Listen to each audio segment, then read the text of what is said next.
officially get going, I should be able to show my screen with you, share my screen with you, and get you seeing what I'm gonna see.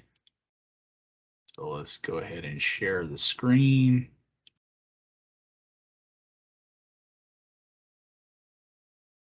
All right, so milestone 3 is going to be all about colorizing line art.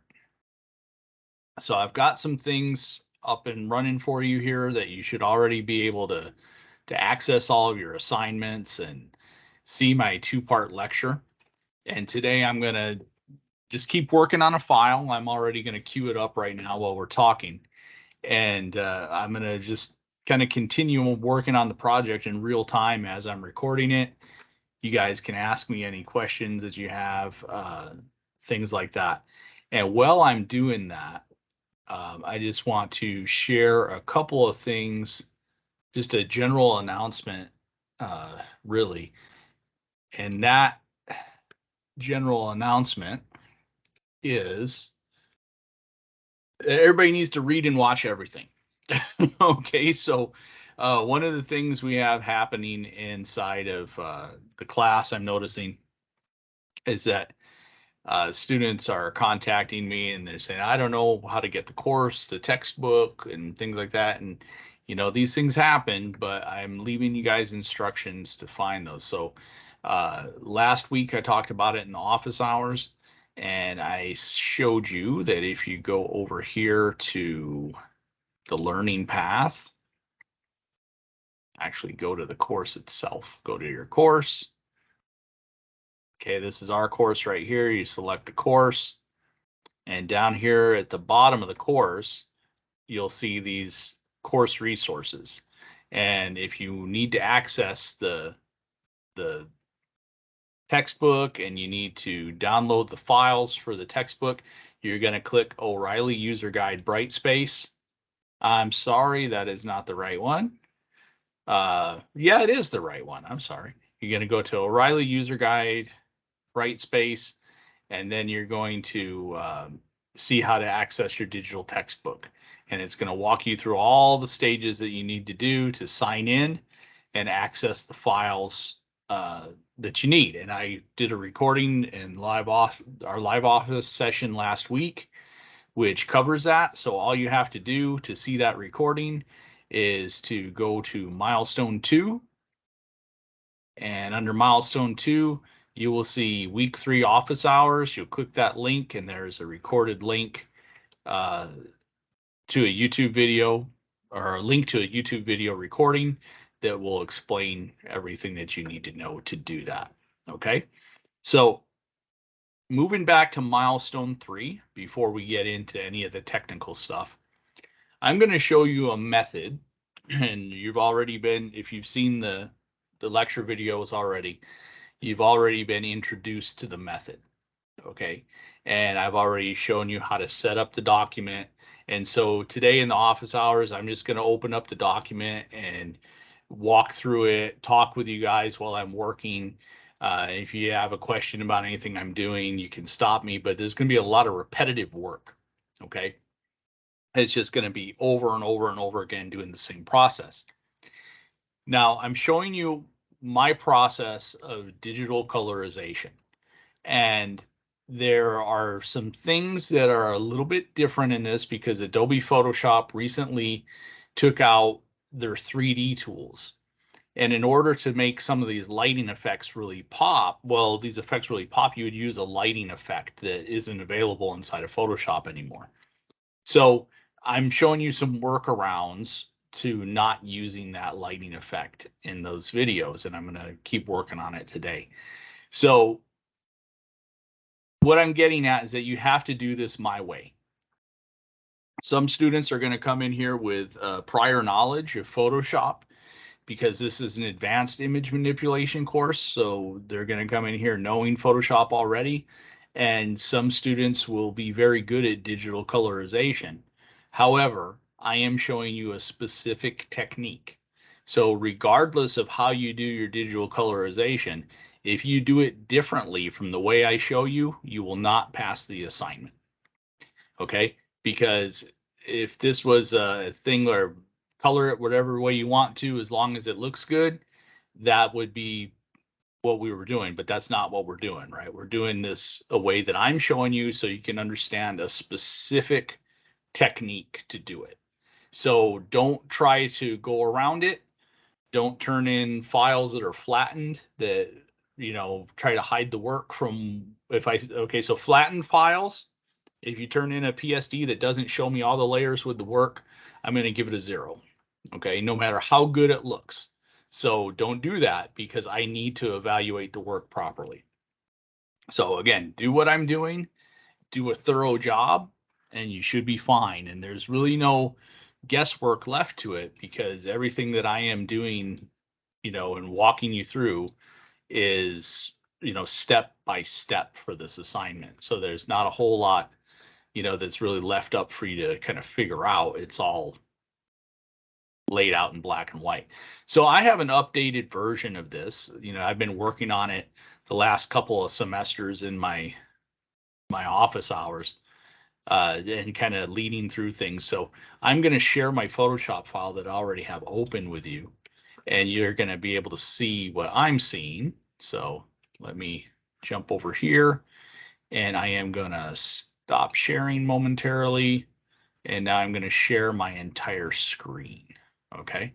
So you should be able to see right now, that was where we were at a second ago. And this is where we're at now. Okay. With my Photoshop file opened up. So I'm just going to maximize this Photoshop file so you can see it. And we'll take it from there. Okay. So, you can see that it's a lot different from where we left off. There's more information added to this. I'm already working on Conan's skin color. I've got the sword finished. I've got the bloody rag finished. And if you pay attention inside of the live sessions or the lecture recordings, you'll see that each one of these things starts off with like a base color and then a color I'm using for highlights and a color I'm using for shadows, or different techniques I'm using for shadows. Okay.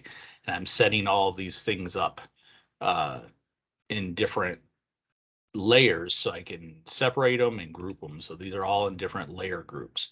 And again, if we wanted to look at some of the ways this is happening, I can come in here and say, well, here's my shadow layers. And then if I turn those off, you can see that I have my highlight layers, and then I have a base color. And for all of those, I'm just doing different layer effects or different blending modes on those layers. Okay, so I'm working on Conan's skin color right now.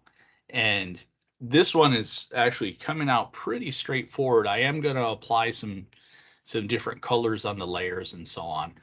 But the cool thing about the technique that I've been using is that I'm painting on layers that are above other layers. So if I have any issues where I go overboard, like right here, I can fix those pretty easy with eraser brushes. So to turn off that skin color layer, you can see that it's there, but I have some mistakes already. I have an area here where I'm off. He's got like this strap holding his sword.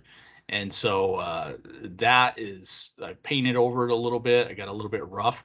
So the easy way to fix those things, and I'll go back a little bit later and fix more of them, is just to use an eraser. So if I come over here and I get my eraser tool, I want to make sure that I have a small enough brush. So a trick to sizing your brushes quickly is to use your bracket key. Your left bracket key lets you go smaller, and your right bracket key lets you get larger.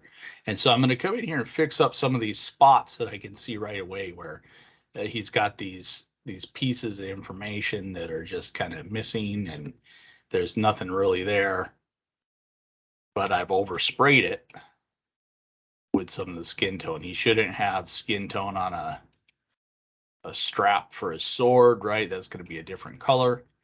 And so I can automatically see a couple things that were just a little bit sloppy from the work I was doing the last time.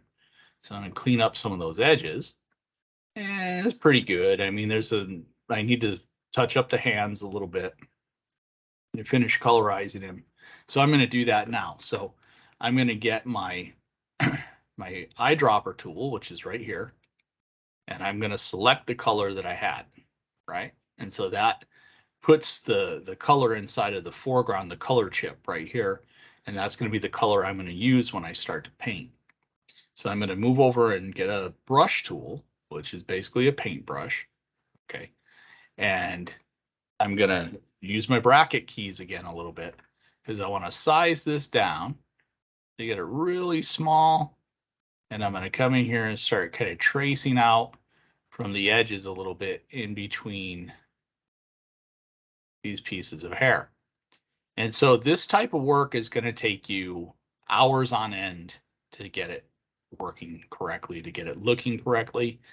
And that's why I've given you 2 weeks on practically all of your milestones, because if you try to do a process like this and you don't devote enough time to it, it's going to look really bad. And you see what I'm doing right now is as I'm moving out from the center, I'm just nudging that right bracket key to get my brush a little bit bigger. And then when I get into a tighter area, I'll just use the left bracket key, right? So I can just kind of intuitively move around in here. So if you go the old-fashioned way of going up to the tool and changing the size of the tool, it's going to really slow you down in this process, where if you just nudge that left bracket key, and then when you need the brush bigger, just do the opposite and use the right bracket to get a bigger brush, you're going to save yourself a lot of time and aggravation. And on top of that, your work is just going to be way cleaner if you're doing it like that. So one thing that new designers will often do is they won't use the right tool for the job. Basically, they'll come in here and just do any old color, any old brush size, and get a little bit rough around the edges, and that doesn't work. So I like to paint the edges out. Okay, now there's going to be areas here where he's got hair over his face and stuff. I'm just going to take one for the team and hope that my layering effect will automatically catch the black hair when if I need to blend it down, and it won't be a problem. And I can see the black is showing through pretty good, so it's not a problem really. I don't think I need to make any adjustments to that. So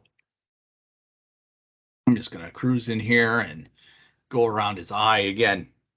Little brush around the eye. His eye's going to look weird because there's really no pupil in the design, and I'm going to color his eye blue. So I'm going to try to do maybe a little technique, if we get to that today, to make it look more like a human eye instead of a glowing eye. I'm not sure if it's going to translate that well, but we'll try it. Okay. I've completed this whole colorization before. Several years ago, I did this in a live class here in Texas, and showed students how to do it with the same file. And I was really happy with the way the colorization came out. And I had it saved on a flash drive ever since then. And eventually that flash drive just kind of tanked on me, and I lost the completed file, which was really a drag because I didn't have it backed up. And it was one of my favorite coloration projects that I've done. That's one of the reasons why I decided to redo it and work on it with you guys. But I liked that one just a little bit better because I was able to use those lighting effects that I talked about a minute ago, because they were still incorporated inside of the software. So now here I need to make a judgment call because it's very hard to see what's going on in this area. Okay, so I'm just going to assume right there that that is part of the strap, but it's kind of weird, so maybe some buckles or something. So I'm just trying to use my best judgment there to see if that's his skin or what's happening. So, because this is an illustration, you know, someone, even the artist may have not really allowed for all of that stuff. So also he's got like this scabbard for the sword on his back. So that's going to be something I need to color. And this looks like a little spot of his skin right there. Okay, and I overshot it. So what do? We go back, get the eraser brush, and we just clean it up a little bit, right? You see anything else, little spots that you haven't filled in or colored, just go ahead and grab them. And one thing I will suggest when you're doing detailed work like this that is like really labor intensive is that whenever you get to a point where you're starting to feel satisfied with what you're doing, you're thinking, okay, this is working pretty good. If you're on a Mac, hit Command S. If you're on a PC, hit Control S. And what that will do is it'll give you a little save where you're at. Because especially if you're not really on the best computer, this could crash on you. Okay, because you're getting a bunch of layers together and there's just a whole lot of steps and actions that are being recorded. And if you lose your work, it's going to be a huge setback. You know, you could invest days working on this thing and then have it crash. So if you make an adjustment, or sorry, not an adjustment, if you make a save, every time you get to, I'm going to change my brush and actually make it a hard edge here. If you make an adjust or a save every time you make a significant piece of headway, right? And you say, okay, well, I like where I'm at. I'm going to save that. It's a good habit to have because it'll keep you from losing a lot of work, right? So we used to say in the first college program I went through, they used to always tell us save and save often. Okay, so that's a good little thing to remember when you're working. But when you save, make sure you're at a point where you're saving your file the way you want it to look. Because if you are not, you can, you know, save a mistake, save over something that was good. So just kind of logically assess where you're at. Now here it's hard to see what's happening. I'm down here around his abs, right? And so everybody knows Conan's ripped. So I can't really see on the right side where I was going. So because he's got like this loincloth thing. So I just using the edge to guide me. I got kind of rough on there. So I'll go back and clean it up in a second. I just get some of this fill color blocked out. And notice, excuse me, when you do brush strokes, you see how I just had to step back. If you need to step back, it's Command Z on a Mac, Control Z on a PC will let you undo your last thing. When you make brush strokes, try not to stay too long with the brush, right? So watch this. Let's say you're here, you're doing this awesome brush stroke, and then you flinch, right? All that work that you just did, you have to redo. So try to make your brush strokes a little bit shorter. Get to where, and right now I'm using a mouse. So if you're using a mouse, get to where you feel like you're comfortable and you're not overextending your reach or your grip on the mouse. And when you start to feel a little bit strained, like you're just, you know, the mouse is kind of, you know, harder to control, you want to just release the button on the mouse, and that will commit your action as a saved action, and you won't lose it if you have to step back automatically. So another thing that you want to make sure with this, okay, when you're doing your record or you're doing your strokes, is like I said, you want to make sure that you don't overextend it and that you let it go. And you want to make sure that the edges of your brush aren't going outside of your lines. If you see it, you know, depending on your workflow, you might want to come back and correct the edges later with an eraser. I usually like to grab them when I see them so I don't forget them. You know, if I get too detailed in the work, I might lose where I'm at. Now you see this area here, this looks kind of ugly when I'm going over the black, but there's some spots in it that are going to show through as white. So that concerns me a little bit. And it's not going to look good like that. So when I get to my shadows layer, that's where I'm going to address that. Okay, to try to hide some of those little details in the sketch that are going to slip through while I'm doing this. And I can see that that brown is picking up in the black. So I need to stay inside of the lines or else I'm going to have a really noticeable difference on the edges where we're going to have like this chocolate color instead of a black color. And I don't want that to look like that. Okay, so he's got a bracelet, like a gold bracelet or something on. And so it looks like that's part of his forearm. Okay, again, make that brush small, right? Just trim it up, okay? And here we're going to go forth and grab this stuff. Now this is all an area that I could come back and highlight as well. The veins on his arms and stuff, so they pop a little bit more. We can put a little bit of emphasis on that stuff. Okay. And get a bigger brush size, get some of that center mass there and just fill it up a little bit quicker. Again, I want to try to stay off of those black regions. I should have taken my own advice about not going too far there. But I want to stay off some of those black regions until I get to the areas that I want to do my shadows on. Okay. Some of it's okay, like the little details and these pieces that are like hairs or something, that's okay. But the big pieces of the black stuff I want to stay off because, like I said, when I go over it, it's kind of noticeable. And on the main layer for the color, I really don't want to do that yet. Okay. Right. And this right here, pretty tight. So I'm also going to move to another layer right now because there's a little bit of red on that bloody rag.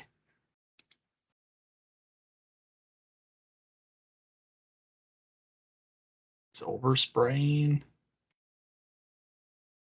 Not quite sure where it's at.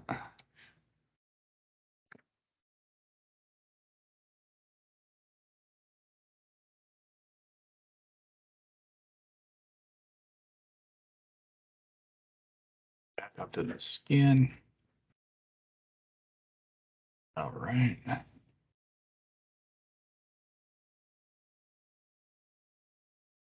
Okay, and again, just you always want to change that brush size, right? Super important. Okay, I don't like that I went over the edge of the sword, but I'll come back and erase that, actually fix it a little bit.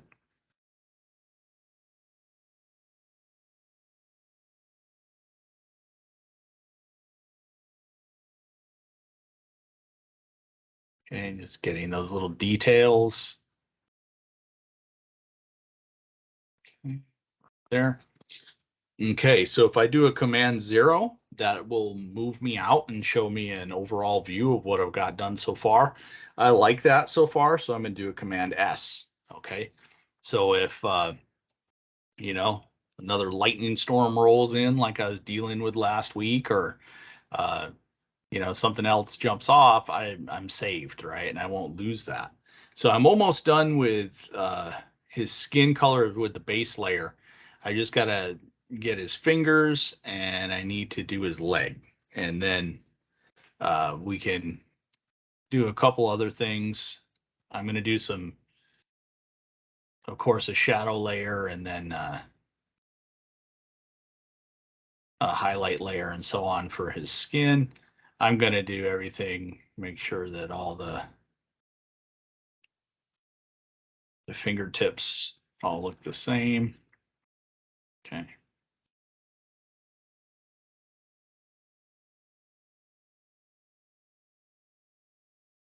All right, and if you guys aren't familiar, if you're not up on your Conan facts, Conan is always described in the original books as being bronze skinned with long black hair and ice blue eyes, right? And of course, he's muscle bound. So, um, so Schwarzenegger had everything going on except for the blue eyes, I think, and the bronze skin, right? He had the muscles down and the wig. Uh, but yeah, he's supposed to be dark skinned. Okay, so if just so you know that. All right, so let's go ahead and get this piece right here. And like I said, sometimes you gotta cut your losses a little bit when you get into areas where there's a whole bunch of like little scratchy stuff or hair, because you're gonna have to paint over that. It's not gonna work out too well if you try to go around all of it. So some of it you just kind of have to paint over and hope that it doesn't affect the look of your design. And what I'll do here is I'll just do a line around the edges. This is what I like to do when I have large pieces, is just go around the outer perimeter here, staying inside of the stroke. And I'm kind of setting up my own little boundary line that I can go right up to when I'm colorizing this. So here with the black, if I go over it, it's going to look weird. So I'm going to try not to go into that and just go over the edges of it, really, right? You know, like this little piece down there, I'm not too worried about that, the one I'm painting over right now. And of course, like I said, these little crosshatch pieces are gonna be really, really crazy if you try not to cover them. And you can't see a lot of color discrepancy in there anyways, so I wouldn't worry about it. I'd just go right over them. Okay. And get these areas. And then once I block it out, I can get a much bigger brush and I can work a lot faster because I just fill in those gaps. So I can just really slam that color out quick with a big brush, because the really detailed edges and stuff I've already, it's like putting painter's tape up or something before you start painting a wall or something, because you can go up to the edges and hit it without it messing up your stuff. Okay, so that more or less has the skin tone knocked out as far as the base color. Okay, so again, I'm gonna do a Command S, and now what I'll do is I'll make another layer. Okay, so if you look at the layers below, how are they set up? I've got the base color, I've got the shadows, I've got the highlights. Okay, so I'm going to do the same thing now, as I'm going to make a color for shadows. So the easiest way to do it, really, I mean, there's a couple ways to do it, but I like to duplicate the layers too. So one way you can do is just duplicate the layer, grab it, and drag it down to the little new plus layer, right? And so now he's got a sunburn a little bit, right? Well, that's okay, because what I'm going to do is I'm going to change some things. So I've got on multiply here. So when I come up here on the base layer and turn that on, what can I do? Well, I can change. First, I'm going to look at a couple of different blending modes. Okay. And I'm not going to leave it on really where that looks kind of interesting, kind of cool, right? Okay, so I'm just going to look at a couple of things. Overlay, that's overlay again, soft light, hard light, vivid light. Okay. All right. Got some pretty interesting stuff. Difference looks cool. Okay. That actually looks really cool, but it's not the effect I'm going for. But now, I mean, the ones that I have on the other, you can see on the other layers, if I show you right now, like on this one, I've got darker color, and then, you know, they kind of go into different, we'll see here on the sword. right? So one's got screen, one's got multiply, one's got, maybe kind or pass through. So we can try different effects. Now, generally, you're going to have your base color that's going to be on multiply, so you can see the black stuff beneath it. And then your second layer, you can put it on darker color, maybe. That might work for you. Some different types of effects. Let's try darker color, right? And there's a couple ways to do this. So now that this layer is applied with a darker color, I can erase spots of it out that I don't want and kind of keep areas that I do. This is just a different kind of approach to the work, right? So I'm showing you some different ways to do it. So you can actually get an eraser brush and go back and clean up some of the places where you don't want that darker color applied, right? Sometimes you won't even notice much, okay? So that's a possibility, right? So we've got our base layer, it's on multiply, and we got this one on darker color. Let's see if I can come up with something that looks even cooler. So maybe you want to come up and do something on difference and see what would happen if you would take out some of the pieces here, right? So different places, different ways to apply it, okay? The other thing you can do, right, is just do it a slightly different way, right? Let's delete that, okay? And I can make a new layer. And on this layer, I'm going to change this maybe to a darker color, all right? Go with darker color. And then I'm going to get my brush here or his color for his skin. And I can come and start painting some of these shadowy areas, okay? And seeing if I can fill in a little bit of difference here, right? So I'm going to go in maybe around here on the leg, paint over this stuff here, fill in some of these gaps with the shadows, right? A little bit here, okay? Come in here. See, I'm getting some of these regions where I had to leave things alone, okay? And I apologize, guys, but I think my neighbor's starting to mow his yard, right? So it might get kind of loud in here for a second because I'm sure he's going to come right by the window in the room I'm at. Okay. And so what I'm doing here is just kind of doing this quick little touch up on these areas where I want this stuff to look a little bit darker.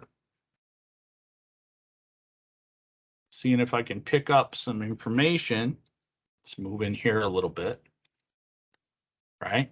Just darken it up a little, darken up some of these spots, okay? Get in here in these little shadow areas, okay? Get up in here around the hands, right? And get in there, get those little nooks, right? Darken that up a little bit. Okay, get in here in some of these areas. Okay. Around there in the hair where there's some spots. So wherever you see the opportunity to try a different effect, and then I'll just call this skin shadows. Okay. Okay. And then I'm going to look for like hot spots in here too, and I'm going to try something a little bit different. So now I'll make a layer above this, and I'm going to name this skin highlights. Okay. And I'm going to I can even do a white for this. Okay. And so if I were to paint, you'd see it look like this. Now let's just try some different blending modes. All right, let's see what happens. I want to do something that looks noticeable, but I don't want it to look weird, right? So some of this stuff is not going to work. I got to really see what I'm doing and make sure that it's going to fit my design. Okay, so here I've got lighten. I've got screen. Let's go with screen. And let's drop the opacity on screen. Get it pretty low, okay? Maybe around 26%, okay? And I can come in and I can paint some of this stuff out. And I'm going to play around with it a little bit because I probably am not even going to keep it at that. I'm probably going to drop it even lower than that. But I'm just trying to show a little bit of emphasis here in his the veins on his arms and stuff, right? Just to create a little bit of difference in the way his skin looks. And so I'm probably going to take this down even lower than where I have it at 26, because I think that it's going to look weird if it's left like that. And I'll try some different blending modes too. Okay. Right now I'm just going to paint the rest of it out a little bit. Maybe get like in here in this area here. Come in here a little bit. Maybe a little bit on the back side of his arm.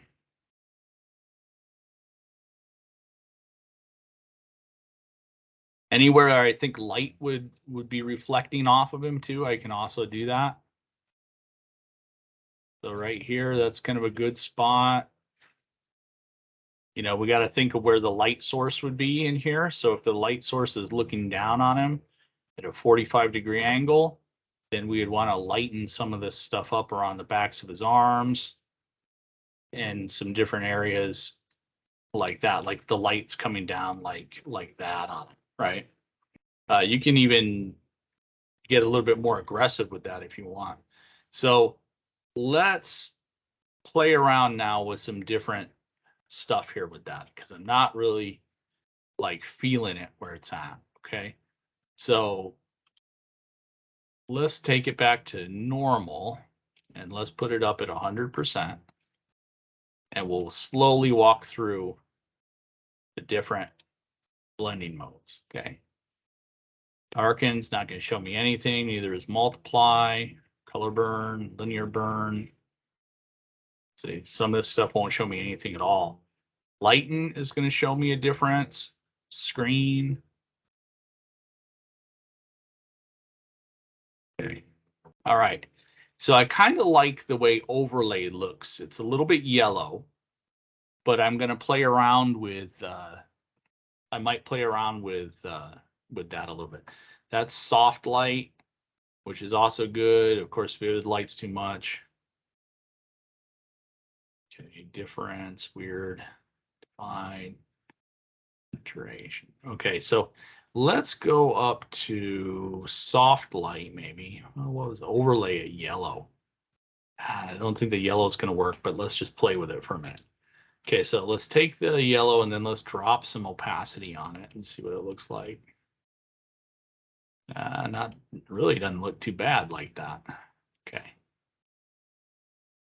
Looks kind of cool, right?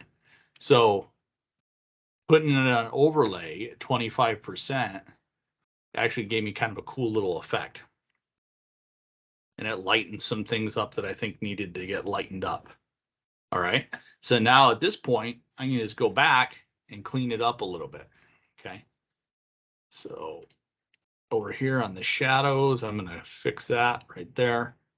I'll go back to my highlights and I'm going to zoom in.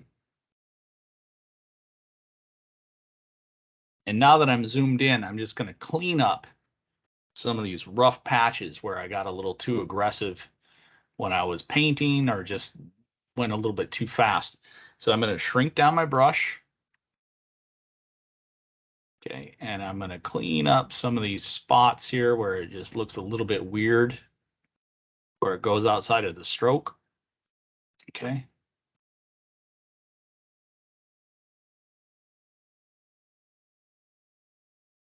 Okay, down here, maybe cut that off a little bit. Get that tightened up a little. And over here, that doesn't look too bad actually where it's at. Maybe here, I don't like how that spills out. And over here, I think I can taper that one a little bit. So that try to hide some of those obvious round edges on it. Okay. Smooth it out a little. Now here's a good trick. Get your eraser brush. Okay. Go to the tool option for it, or the brush option. Take the hardness all the way out and then make the brush bigger than you need to. So when you get close to the edge, it feathers. And you can come in here and you can take that really hard looking edge and you can feather it. Right. And this will give it a nice kind of soft look that blends it out so it doesn't look like you're just painting, which you are doing is just painting, but it disguises it. All right. And then we can come back and tighten it up so it's a little bit cleaner around the edge.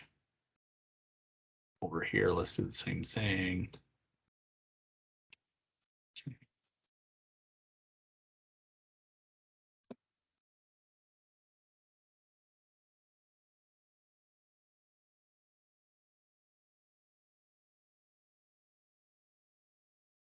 Okay, and now you got some nice little highlights on his arms. And if you still think, well, yeah, it's a little bit too much, then just back the opacity down a little bit more. You know, maybe drop it down to 20% or 18%, you know, so it's blended more with his skin color. And it looks, you know, fairly cool. So again, Command S, Control S on a PC, that's saved. And so I'll make a new layer group now, and I'll call this skin tone. Skin tone, whatever you want to call it. It's called skin tone. Okay.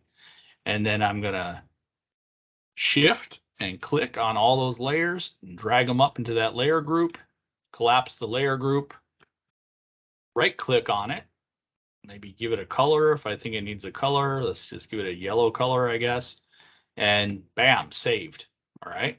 Command S and good to go. So we got a few minutes.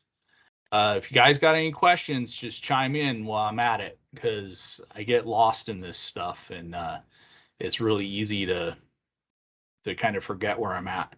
So yes, go ahead. Like I just got here like at 120, but when you're doing the skin tone, right? I'm not sure if it's like a process work.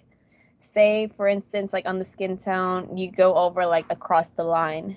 Do we have to like create a mask and then like have the default color is black and white to take it away? The color, like yeah, say for instance, you were coloring like the shoulder of the muscle, and then the color went across the line. Like, how would we erase it? Just okay. So it's super easy as long as you got your layer structure right. Okay. okay. So the first video that's up there for the lecture, make sure that you follow the steps to prepare the image correctly. Okay. Because the way the image is, I used a layer mask to knock out the white background. Okay. Oh, okay. Yeah, I'm seeing it now. I'm looking at it as transparent. Okay, so yeah, Right. that's good then. But yeah, again, would it still bleed through, right? But like you said, there is a video. Right. Yeah. So it's going to be a specific process to knock that color out using a layer mask. Okay. And so just go step by step through that, because if you don't follow the process exactly, then you won't be able to color on him with everything knocked out. And sometimes students, they try to go in there with a magic wand or something and just start deleting out all the pieces, but it's not going to work when you get into all these areas like around his horn and everything where it's all cross-hatched and shaded. And so, you know, it would take you hours to do it that way. So by using the layer mask to invert it and then delete the white background, you'll end up with this basically hollow illustration.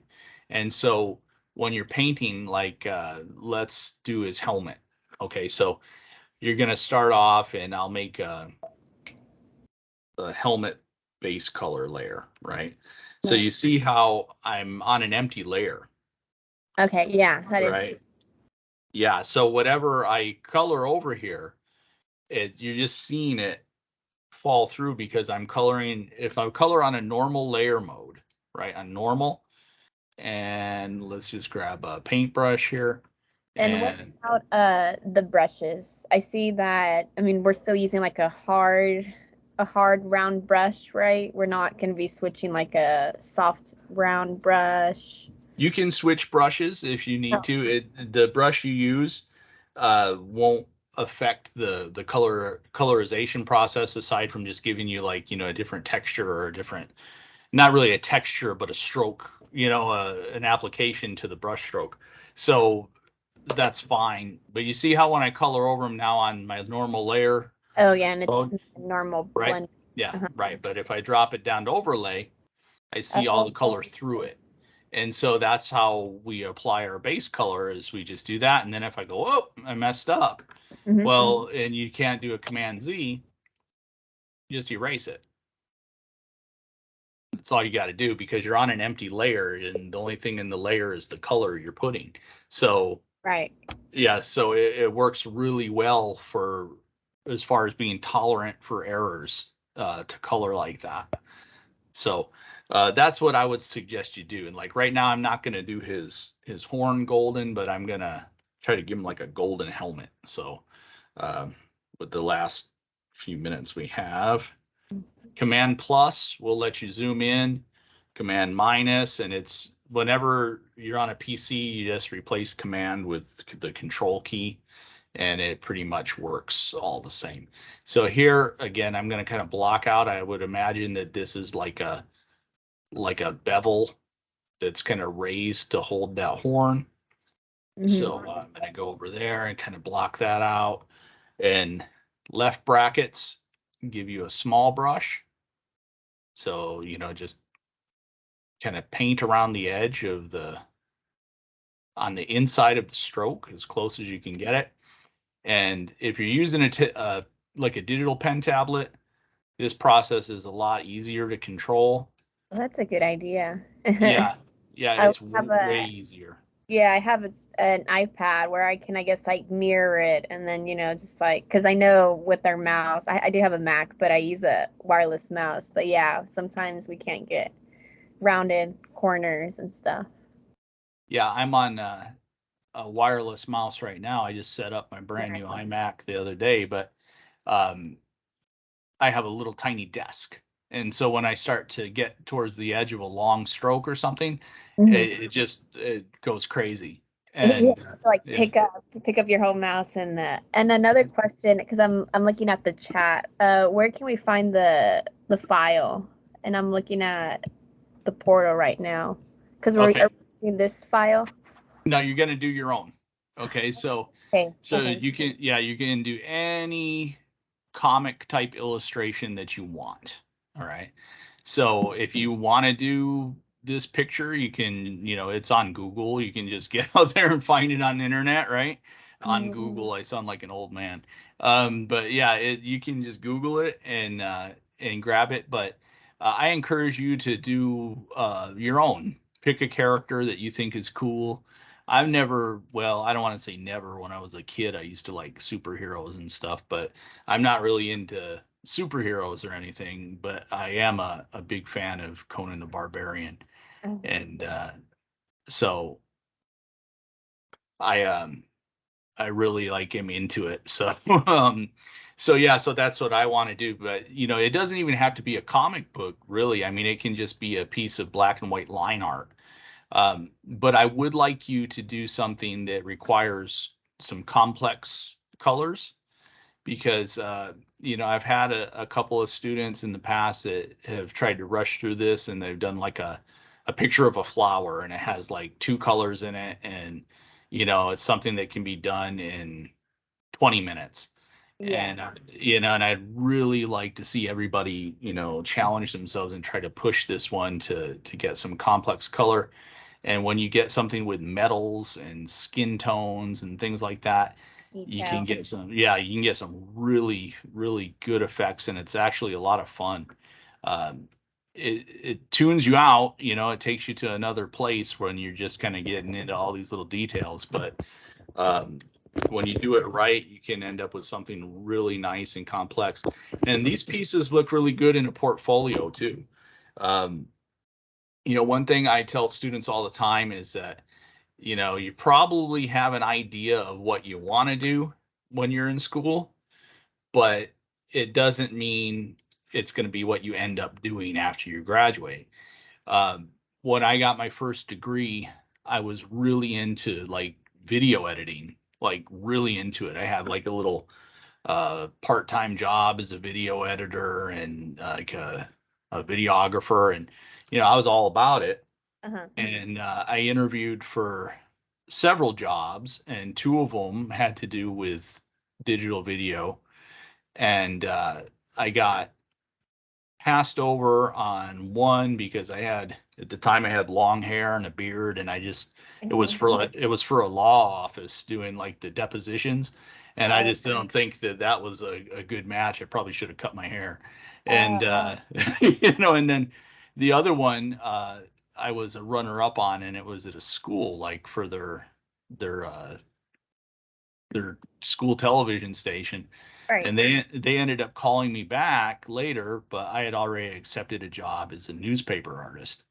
And so, like I said, I wasn't really thinking I was going to get into print design, but I ended up spending, several years as an artist in a newspaper.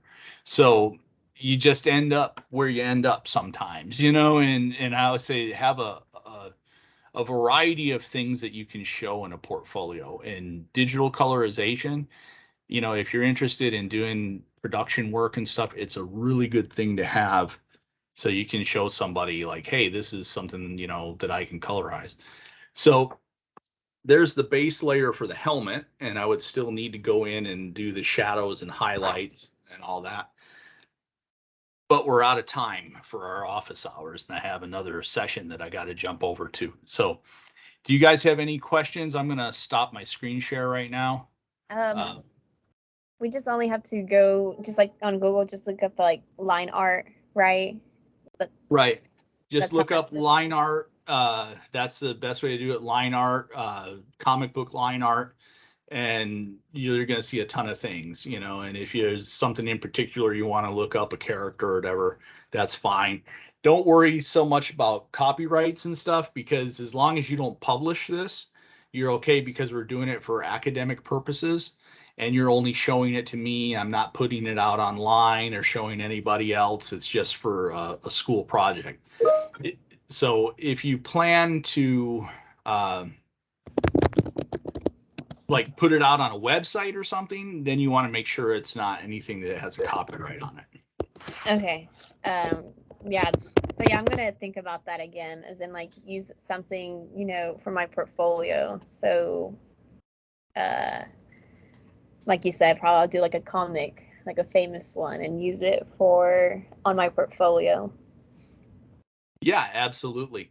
You can do Spider-Man, you can do anything, Wonder Woman, whatever you want to do. Uh, and there's a lot of cool artwork. And like I said, it doesn't have to be superheroes. It could be anything that is a black and white line art illustration. You do want to look for something that has heavy strokes. So, like this file has a lot of like really heavy black strokes on the outline, and it needs to have a solid outline. But that's pretty much the only requirement. Okay. Okay. Yeah, I'll look. I'm thinking, I guess, Deviant Art. I'm pretty sure they have a Yeah, lot. yeah, yeah. You'll find a ton of stuff over there. Yeah. All right. Well, thank you so much, Professor. Sure, my Um, pleasure. I'll look at the other two videos, the lecture. So yeah, I'll look at those two. Okay, awesome. Yeah, and the other two will set you up. It'll give you everything you need, so you'll Okay. be all right with those. Okay. Okay, great. All right. Well, thank you so much, Professor. Have a good day. Okay, my pleasure. You too. Thanks, guys, for joining me. And if you all have any questions, just shoot me an email, and I'll let you go for now. And talk to you all next week.